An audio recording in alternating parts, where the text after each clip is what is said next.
Hi, class. Today I want to talk about corporate entrepreneurship, and this is my first lesson in entrepreneurship this year. And I want to talk about corporate entrepreneurship because it is a new area and an important area, especially for organizations that want to foster entrepreneurship within a firm. So, the first thing that we'll do is to define what is corporate entrepreneurship. But even before we go to the definition, I think it is important to look at the many names or many labels that are given to corporate entrepreneurship. So you'll hear people calling it corporate entrepreneurship. You'll hear other calling it internal entrepreneurship. You'll hear other calling it intrapreneurship. And you'll also hear some people calling it corporate venturing, strategic renewal, or strategic entrepreneurship. So all these are some of the words that are given to corporate entrepreneurship. But it is important to note it is one of the many types of entrepreneurship that are there. And corporate entrepreneurship is about having entrepreneurial activities within an organization, an existing organization. So you find an organization is able to come up with innovative ways of developing new products, developing new services or technologies within the organization, developing new administrative techniques, developing new strategies and competitive posture, or you can find some organization also developing new processes within the organization. So when you see an organization do some of these things, then we call that entrepreneurial within organization, or entrepreneurial activities within organization. And that existence of entrepreneurial activity within organization is what now we call corporate entrepreneurship, or all these names that we have talked about there: strategic renewal, corporate venturing, and also strategic entrepreneurship. Now, one of the reasons behind organization adopting corporate entrepreneurship within corporate entrepreneurship or entrepreneurship within organization is because they want to develop new products and services within the organization. It is because they want to expand the organization or to grow the organization by creating new markets outside whatever they have. It is because they want to create a workforce that can help the enterprise maintain its competitive goal or a competitive posture or take competitive advantage. It is because they want to promote a climate conducive to high achievers, especially for their employees. It is because they want to help the enterprise to motivate and keep its best people, especially where you have the young people who, in most cases, move from one organization to another because they want to look for challenges. It is because of their desire to improve efficiency and productivity in the firm. It is because of this organization desire to improve their international competition, also downsize, especially when they want to reduce the number of employees. And lastly, it is where they want to utilize the manpower or critical resources that are not utilized in the organization. Now, corporate entrepreneurship is divided into two. So we have two categories of corporate entrepreneurship. We have what we refer to as corporate venturing, and this is entrepreneurship that is done within the organization. So we have an organization investing a lot in creation of new business within it. A good example is where we see Safaricom creating products such as M-Pesa, M-Shwari, Masoko that are outside whatever they were supposed to do. So that is what we call corporate venturing. So you invest within the organization and come up with new ways of doing things. Then we have the strategic entrepreneurship. And this is where now entrepreneurship becomes a strategic goal. Entrepreneurship becomes a strategic pursuit for the firm so that it can be able to improve its competitive advantage, where it is taken by the strategic management as part and parcel of what is supposed to happen in the organization. Now, these are the different types of corporate entrepreneurship, as I've said there. So we have the corporate venturing and we have the strategic entrepreneurship as the two categories of corporate entrepreneurship. So under corporate venturing, we have what we call the internal corporate venturing. We have the cooperative corporate venturing, and we have the external corporate venturing. So all these are the types of corporate venturing that organizations can adopt. So within the strategic entrepreneurship, we have the strategic renewal, we have the sustained regeneration, we have domain redefinition, organization rejuvenation, and also business model reconstruction. So all these are types of strategic entrepreneurship that can be adopted by a given firm. Now, under the corporate venturing, we have talked about the three modes: the internal corporate venture, the cooperative corporate venturing, and also the external corporate venturing. So the internal corporate venturing occurs when an organization creates new business that is owned by that corporation or organization. So the new business that is going to be created is owned by the organization that is creating it. So the organization comes up with maybe a department, an innovation department, that can be creating new innovation within the organization, and the organization will invest into this department, and they will come up with new ways of doing things. They will come up with new processes or new services for the organization. When it comes to the cooperative corporate venturing, this is where new business is created and owned by the corporation together with one or more external development partners. So we see an organization moving outside the organization and cooperating with other institutions who can be able to help it produce new innovation. A good example is Safaricom and Tagazoretu when it comes to Lipa na M-Pesa, a cooperation that brings together two entities that can be able to create new ways of doing things. So external corporate venturing is a situation or a concept where the new business is created by the parties outside the organization or the corporation.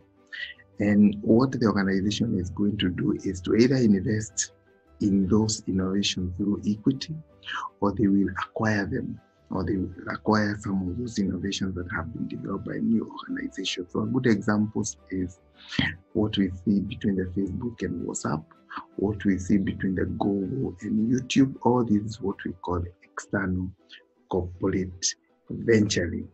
Now, one of the reasons to why organizations will go for corporate venturing is because they want to exploit the existing competencies within the new organization. It is because they want to acquire new knowledge and skills that may be useful in existing products, especially where they do not have the manpower that has the skill that they need. It is because they want to exploit the underutilized resources within the organization. It is because they want to extract further value within the existing resources that they have in the organization. It is because they want to introduce competitive pressure into the internal supplier, especially when they go for outside innovation. It is because they want to spread the risk and cost of production development. They do not want to take all the risk. They want to be helped by other institutions. That is why they partner with them. It's because they want to divest their non-core activities of what they don't do. They want other people to help them to do. Now, the other category is what is called the strategic entrepreneurship. And this is where entrepreneurial activities or innovations are adopted by an organization in order to achieve its goals or objectives. And when you talk about strategic, it means that it becomes part and parcel of the strategic plan of the organization. Now, we have also about 4 modes of strategic entrepreneurship that can be adopted by organization. So an organization can decide to go for strategic renewal, where new strategies or developing strategies are created to counter organization weaknesses that are leading to performance decline. So where we have an organization decline its performance, then they come up with new strategies, counter strategies that can help it to turn around or even to downside. So the organization can decide to go for sustained regeneration, And this is where in regular times or continuous times, an organization will keep introducing new products in the pre-existing markets or come up with new markets so that they can be able to remain competitive in the market. And a good example is what we see in the banking sector in Kenya. Then we have the domain definition, and also here we have business proactively creating new product market arena that where other organizations have not been able to recognize it. We have seen it with Safaricom with Mshwari.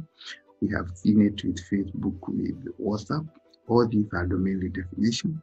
Or organizational rejuvenation, where the business seeks to sustain or improve its competitive standing by altering its processes, how it is done. The processes are done in the organization, its structures or capabilities, in order to improve them.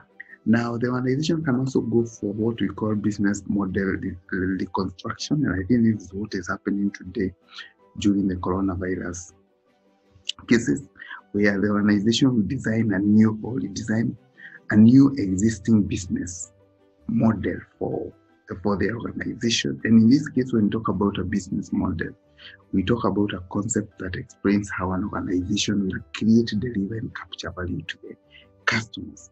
Now, we have different components of strategic entrepreneurship, as you can see there. So we have innovation, an organization that accepts risk, an organization that is flexible in itself, a vision that encompasses strategic entrepreneurship or entrepreneurship activity within the organization, a growth that is driven by corporate entrepreneurship or entrepreneurship within the firm, and the opportunity identification is part and parcel of what is happening in that organization.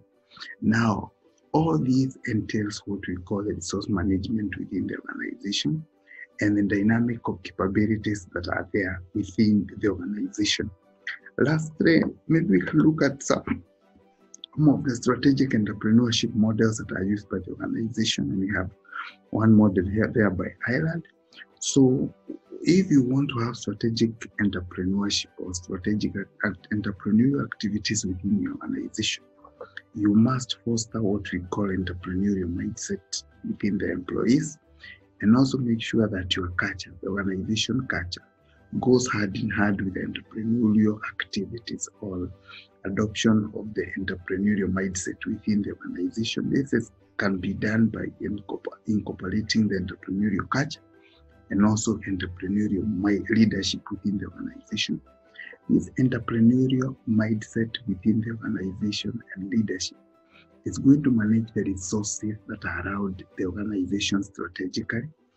And this can be done by applying creativity and developing innovation within the organization using the resources that are available. And this one will lead to competitive advantage. Will give the organization a competitive advantage that is going to help it to improve on wealth creation. So we have seen some of the organizations even coming up with innovation officers and also innovation centers within the organization, just to try and see how they can be able to manage resources that are within themselves strategically, and also come up with creative ways and innovative ways of managing these resources. And we have seen this help them to be very competitive in the organization and also create more wealth for the organization. For instance, we have Google.